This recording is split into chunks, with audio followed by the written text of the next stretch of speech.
chapter 26, verse 1. Blessed is the man that hath a virtuous wife, for the number of his days shall be doubled.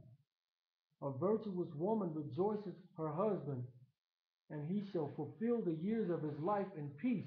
It says, a virtuous woman rejoiceth her husband, and he shall fulfill the years of his life in peace. So if you are a wife, you might want to check yourself. Is my husband rejoicing over me? Hmm. Go ahead, 3 and 4. A good wife is a good portion, which shall be given in the portion of them that fear the Lord. Whether Hold on. We just read in Ecclesiasticus that this is your portion, right? Read that verse again. a good wife is a good portion, Uh-huh. which shall be given in the portion of them that fear the Lord. So if you somebody who fear in the Lord, it's like a promise right there. A good wife is a good portion, which shall be given in the portion of them that fear the Lord. So each man that fear the Lord is going to get a good wife. We'll leave my secondary thoughts for another study. Read verse 4. Whether a man be rich or poor, if he have a good heart toward the Lord, he shall at all times rejoice with a cheerful countenance. Mm. There be three things that mine heart feareth, and for the fourth I was sore afraid: the slander of a city, the gathering together of an unruly multitude, and a false accusation. All these are worse than death. Verse 6. But a grief of heart and sorrow is a woman that is jealous over another woman, and a scourge of the tongue which communicateth with all. But grief of heart and sorrow is a woman that is jealous over another woman. After we get through some of these precepts, you might really learn that you really don't have time to be jealous over another woman. You get what I'm saying? Because there's a lot of things that us as men, we're here in Cairo now, we come across some things that, some things we thought, we got to put away childish things. Some of our actions, some of our doings, even thoughts, of course. Thoughts coming and going every day. We're renewing our minds every day. But in the sense of that, in the sense of the works that's required for the kingdom,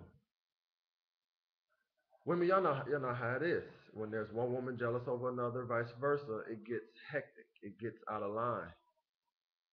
It really gets that way, and that's not what we're looking for in becoming the kingdom. But we're gonna get into some of this stuff. There's more to do than to be jealous over another woman. Because if you're handling yours, please believe me. You know what? You got them downloads on here. B, you got your laptop with you? Just I'm on it. Bad. I'm gonna pull up something from Eastward real quick. I want to read something. It's a download you can get from Eastward. It just crossed my mind. Um, Let me find it real quick. What's the name of that book?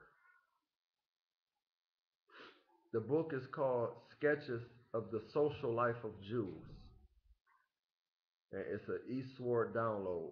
When you go on your toolbar, you see download, clicking extras, and there's some extra books in there.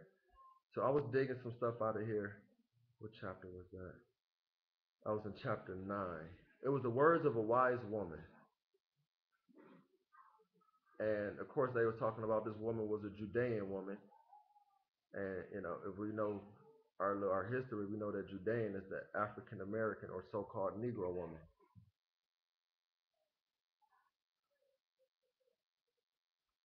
Did you see that? That's a video game they about to put out?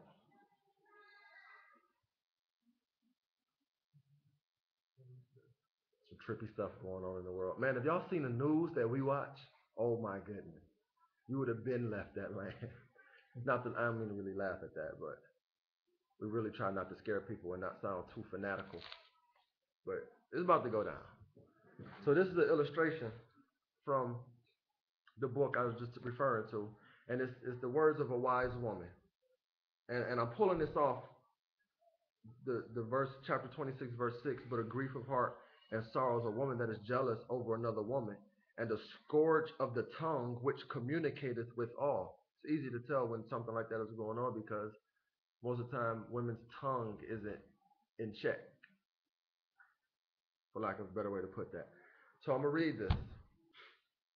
It's the insert from chapter 9. It's right underneath the first paragraph. It say the following illustration also occurs. A certain wise woman said to her daughter before her marriage, my child, stand before thy husband and minister to him. If thou wilt act as his maiden, he will be thy slave, and honor thee as his mistress. But if thou exalt thyself against him, he will be thy master, and thou shalt become vile in his eyes, like one of the maidservants.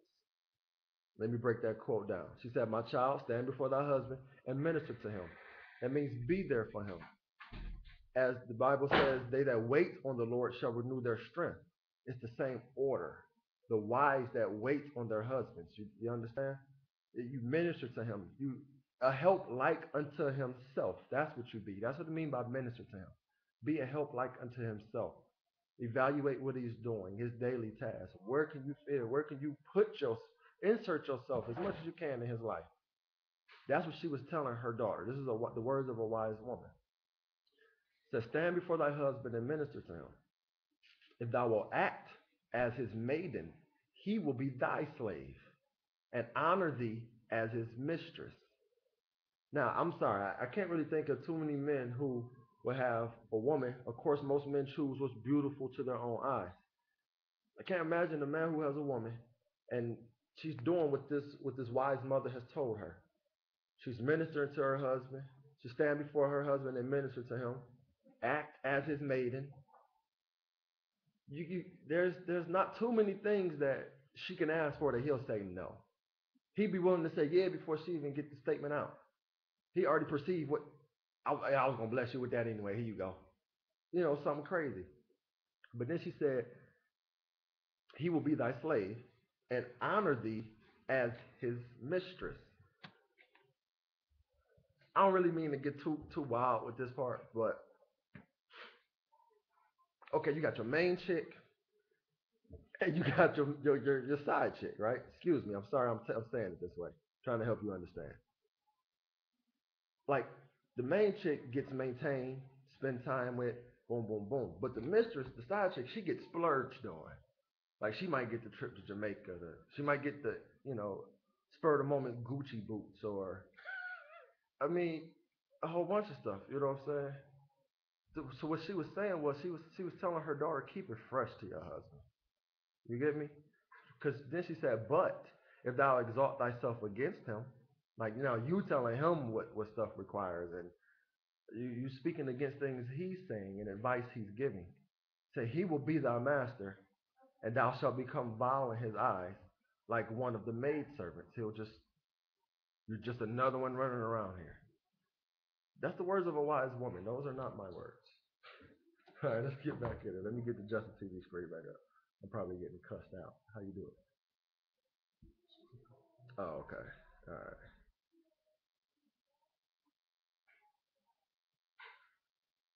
Careful.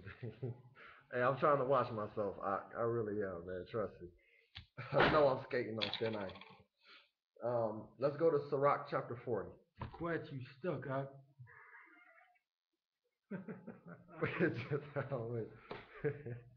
Nehemiah 13. Real quick. That's for you, Quack. Um, Ecclesiasticus, Book of Sirach, chapter 40. Nehemiah? No, I was saying Nehemiah for Shaquat. Oh, okay. Are we going in? Yeah, we're going chapter 40. And we're going to read verse 19. Ecclesiasticus 40:19. Children and the builders of the city continue a man's name, but a blameless wife is counted above them both. That's good. That's good. They say children and the building of a city continue as a man's name. Well, obviously, if I build a city, I'm more than likely gonna name it after myself. I have children, they're gonna have my kind of name in some kind of way. So quite naturally, that continue a man's name. But finish reading that verse. Children and building of a city continue with man's name, Mm-hmm. but a blameless wife is counted above them both. Above them both. I don't care if you built Atlanta, Los Angeles, Detroit, Cairo. Heck, a blameless wife is counted above them both. That's either a special kind of man or an extra special kind of woman for you to remain blameless. And those are kind of women that men that seek righteousness is seeking for. Because the man that findeth a wife, you understand? Let's go to Jeremiah chapter 3 real quick. I just want to tap on this blameless a little bit.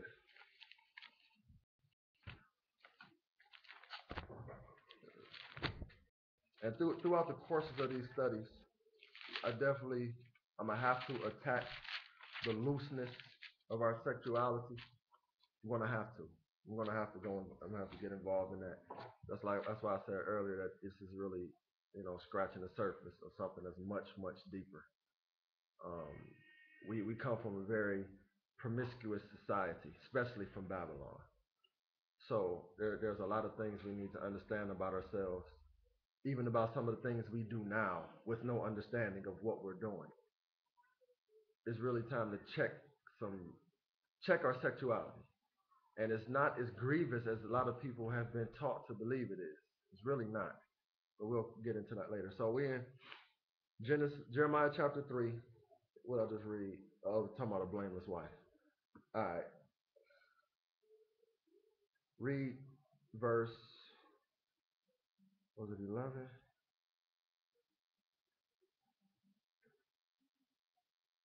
Read verse 8. Jeremiah 3:8. And I saw for all the causes whereby backsliding Israel committed adultery, I had put her away and given her a bill of divorce. Yet her treacherous sister Judah feared not, but went and played the harlot also. So right here, this is the Lord likening the children of Israel to the laws that Moses brought down for divorce. So the laws that was going on with marriage then was a man could pretty much leave his wife for any reason. You give her a bill of divorce. She's free to go marry whoever she wants to. They're done with each other. Okay? She can't come back to that man, especially if she's already slept with this other man. You dig what I'm saying? So that's what they're dropping right here. Said when for all the causes whereby backsliding Israel committed adultery, I have put her away and given her a bill of divorce. That was the 10 tribes of Israel. Yet her treacherous sister Judah feared not. That's why I'm telling the men we need to get back to the fear of the Lord. But went and played the harlot also. So once the woman has already slept with this other man, forever, you can put her away. But as she continues to sleep with this man, she's continuing in adultery. That's what the Lord was saying we was doing here. So he had legal right to just completely be done with us. Of course, we know according to the covenants and prophecies, he brung us back in because he married us. He didn't want to be unjust. He brung us back in. That's, heck, that might be even something for men to look at, but that's another topic. Jump down to verse 11. Jeremiah 3:11.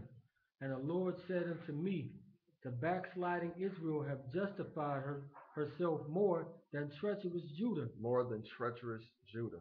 It's kind of heart-wrenching for him to keep calling us treacherous. Man. Verse 14. Turn, O backsliding children, saith the Lord, for I am married unto you, and I will take you one of a city and two of a family, and will bring you to Zion. He said, I will take you one from a city and two from a family, and I will bring you to Zion. Listen, their place is going to fall. He's saying one from a city and two from a family. It's only going to be a small remnant of people that may get out of there. You understand? Because we have the Sabbath classes with other nations over here now. So it's spreading like wildfire. It's spreading.